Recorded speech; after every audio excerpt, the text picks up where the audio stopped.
Like, I need this. I need to become this. I need to do, I'm only on 2K a month. I need 100K a month. Like, they really shoot so far in the future, and they really don't believe they can even get there right now because they can't.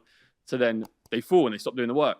But when I was a kid, when I was like 7, 8, 9, 10, 11, 12, like up to like 14, 15, like there was no outcomes, bro. I was always focused on just doing the next thing, like being so in the moment. I just wanted to be the best on the pitch of where I was playing right now. I did not think about being a pro footballer, like playing in stadiums, not once. It was just like, I'm playing here. I want to be better than that guy. I want to learn this skill. I want to become better at this. I want to do this skill that I keep seeing Ronaldinho do. Like, it was like very present, very innocent. So there was no outcomes. There was no like, I want to be a professional footballer. It was just like, what's the next level? Oh, can I get the furthest I went was like, oh, I want to go to an academy now. I want to play for like Spurs or something. That was the furthest I went. And I think that's very important, bro. Who was inspiring you at that stage? Just all footballers. Just footballers. Ronaldinho was a massive one. When like the YouTube era started coming out, he was crazy, bro. Ronaldinho was crazy. And how was you academically at that stage as well? Yeah, I would say just below average. Just below average. I was never really that smart in terms of academically. Anything really. I was okay at English, terrible at maths. Yeah, not very good. Okay. Not very good. And what about in PE? Did you stand out? Yeah, I always called that. Yeah, everything. I was like one of the best when I was like between like 10 and 13. I was one of the best runners in the UK. Really? So I was playing for Spurs and running at the same time. Like, I would leave halftime at a game at Spurs and then go run like a marathon. Wow. Yeah, I went into the newspapers one time. Oh, wow. Because I played for Spurs. I scored like 2 goals. Yeah. Left at halftime, then went and done the marathon. And come like 3rd in the London Marathon straight after that same day. How many miles was that? No, it's a kids one. It was like 3 miles or something. Okay. Yeah. Wow. And what? I still hold records, bro. Do you know Enfield Harringay? You ever heard of that? Yeah. The running club. Yeah. I still have records there. I have the 1500 meter record. I had the 8, but I think someone beat that now. But that wasn't my speciality. 15 was my speciality. Okay. So it will still be there now. Is that down to genetics or is that down to your hard work? A bit of both. I would say I was blessed with endurance. Like, I always have a lot of endurance. Okay. That's it's something that I obviously had to develop and make it better. But I've always had good endurance and like a very competitive mind. Like, I'd rather die than lose. So the combination of that is perfect for like long distance running because I'm just not giving up. I used to literally run, bro. And if it was a hard race and I was really pushing, I'd just be throwing up while I'm running. Literally, bro. Like, run. Swear down, bro. That's what I was known for. People know, oh, this Kev, he's throwing up again. Yeah. I'll win the race, but he's throwing up. Oh, mate. Oh, wicked, man. And how do you know what position you want to play in on a football pitch? How does that come about? Bro, you don't. Like, for me, it's a good question because that's something I never really knew and I was always changing. Bro, I only found my real position when I was 22. I was already playing for Liverpool. I moved to a midfielder. That when I made my debut for Liverpool, I only started playing midfield like 6 months prior. Wow. Which is kind of crazy. And how much different is centre mid is the hardest position ever. Like, imagine yourself playing fullback. That's where I was most of my career. Where like you've always got the line to your back, so there's no one coming from behind you. And then you go into the middle where you're in the middle of everything. There's players there, everywhere. Like, it's mad. Wow. So I was I had to really catch up with a lot of people, like in terms of midfield. I was playing against people that mastered the midfield position. They played there their whole life. So that was super tough. I heard that if you do miss certain crucial years when you're young, in football, it's so hard to catch up later on. Oh, bro, yeah. 100%. So I had this guy called Efring Lisk who came on. His name's Dr. Abu. He's a real comedian. He's got 3 million followers and stuff. But he said he started off being a goalkeeper. But because he just missed him 1-2 years, he said that it was so hard that the training just got to a level where he's like, I missed out certain things and then it just kind of played catch up, or I was the second goalkeeper. How much of that is true? Bro, but you got to think how hyper competitive football is. Like, millions of kids like flooding through every single year wanting to be a professional footballer. So if you miss a year, bro, that's death. It's gone. So I mean, it's not impossible. Like, I played with a goalkeeper who was when I was playing with him, he was a striker, which is crazy. He's had a very good career. I literally looked at him every day. I was like, bro, I'll just be like, hey, bro, how the fuck did you do that?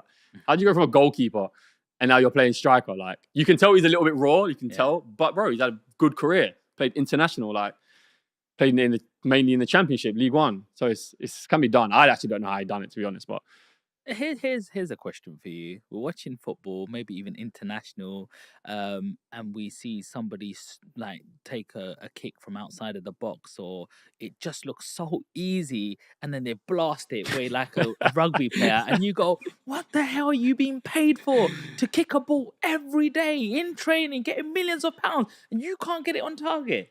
Why does that happen?" Bro, that's just the same with anything, bro. Like, it's literally the same with anything. It's just, bro, football is hard, bro. Like, you're professional. It doesn't mean like you can just put it in the top bins all the time, or everyone would just be messy. Like, everyone would just score like fucking 50 goals a season. Yeah. Like, it's hard, but you got to think.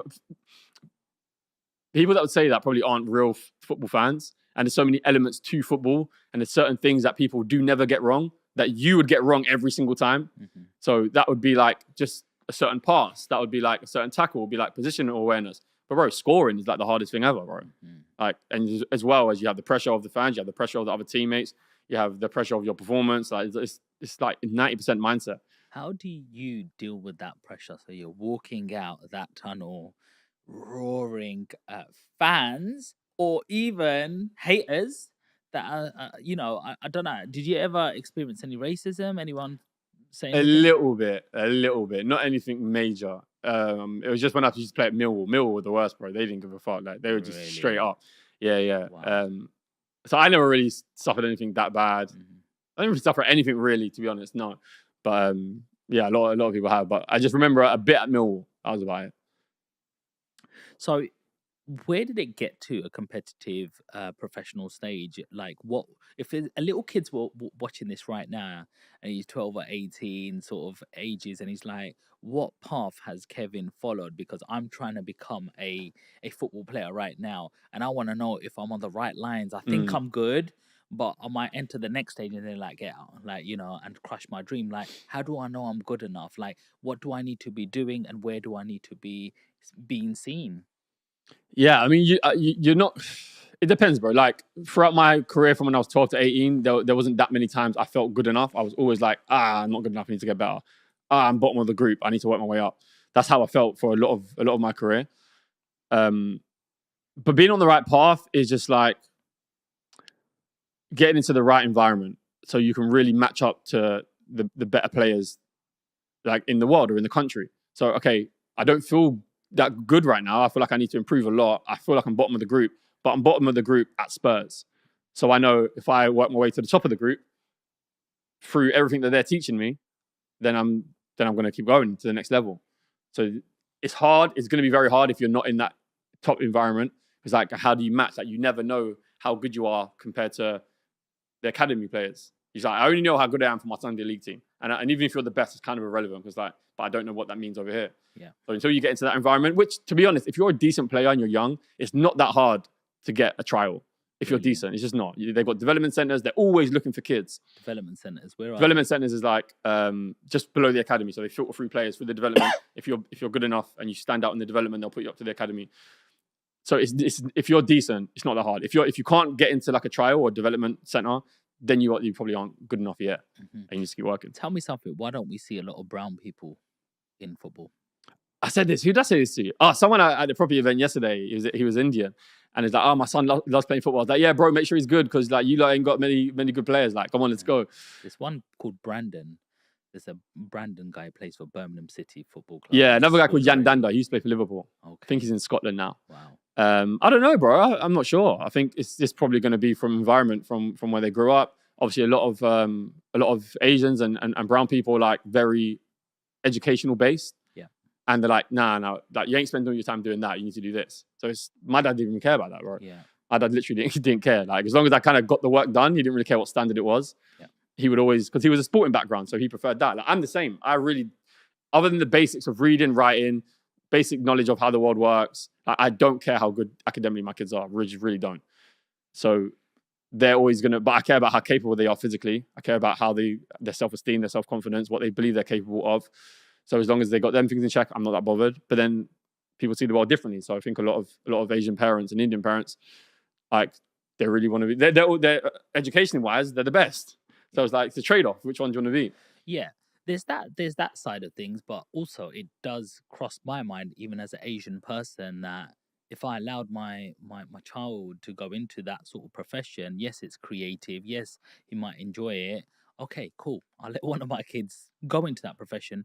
It then goes into my mind, why is it that I can only see maybe one or two brown people in football?